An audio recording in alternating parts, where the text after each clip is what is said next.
question, Guruji. We the human beings, the earth, are by chance or by choice of God or any superpower? Why we are on this planet? By accident or by design or a superpower? I think even the planet is wondering why the hell these human beings came here.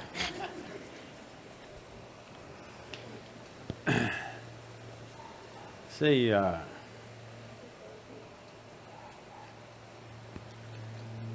the solar system, the way it is, and so as the other universal systems, the galaxies, they're all happening because they arrive at a certain perfection of geometry. Geometry in the sense, right now this planet is going around the sun. It's found its perfect orbit, so it's going and going and going. Not powered by engine or something. See, the airplane is going, powered by engines. It's being pushed. This is not being pushed. This has just found a certain perfection of geometry and it's going on. The day it loses its perfection of geometry, if it loses the line of orbit, it's gone. So in this process, life happens on this planet, also involving this geometry on various levels. We say, in the yogic culture, we say, a human being is physiologically and in terms of brain has reached its peak, physiologically. That is, after 1,000,000 years, you will not have a horn coming out of your head or something else, like the tail disappeared, something else will disappear. This cannot happen. We are saying this from a certain context. Today, the modern neuroscientists are saying similar things. They're saying the size of the neuron in the human brain can neither increase nor can the wiring inside can increase, because the physical laws don't permit it. The laws of physics do not permit it. I will not go into the detail of that.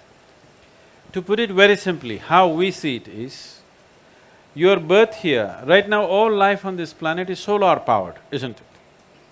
Yes? It is the sun's energy which is doing all this.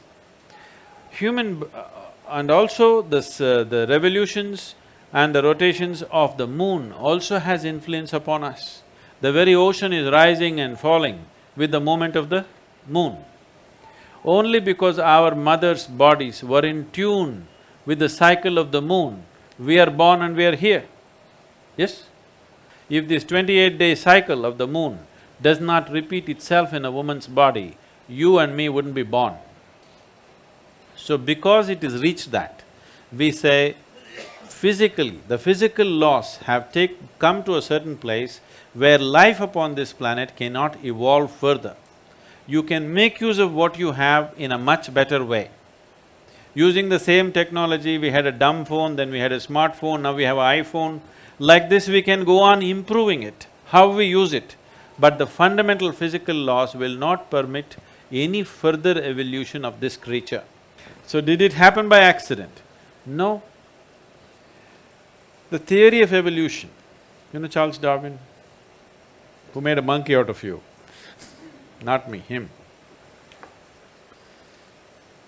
If you look at the theory of evolution, which was propounded just 150 years ago, we have said this thousands of years ago, in the sense, you know the 10 avatars? At least the 9 you know, those who have come. What is the first one? Matsya Avatara. Matsya Avatara means fish or water life. All life on this planet started underwater. What is the next avatara?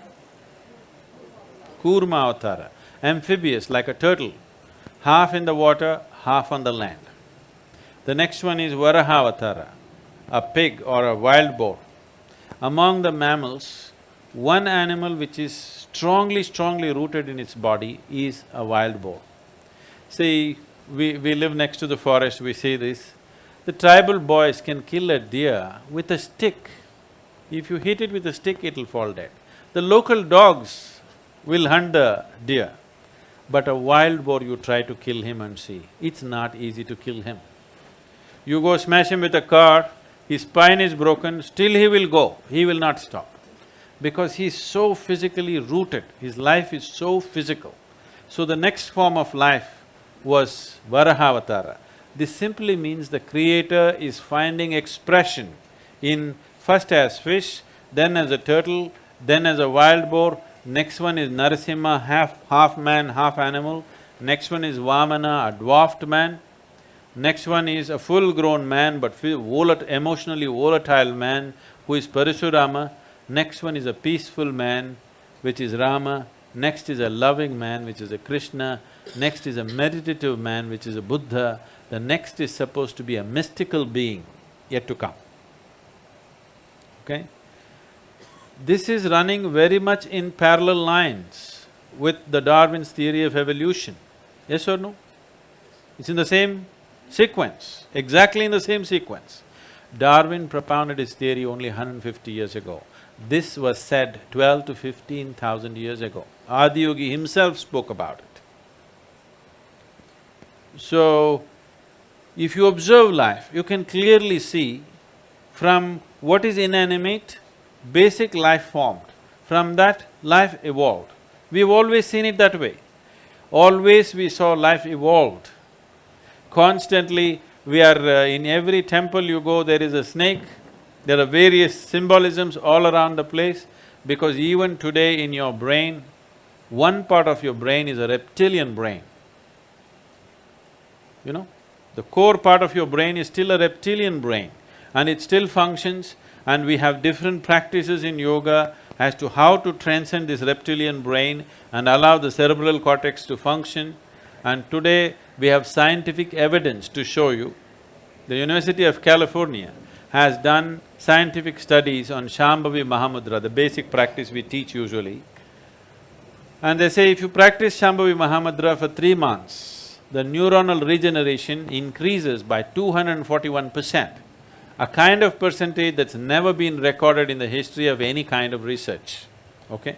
Just a simple practice for 21 minutes, 241% increase in your brain function and neuronal regeneration. This means as you grow old, you will become more intelligent. Usually young people think you're getting stupid. Yes, your brain is actually growing, you understand? It's getting better by the day.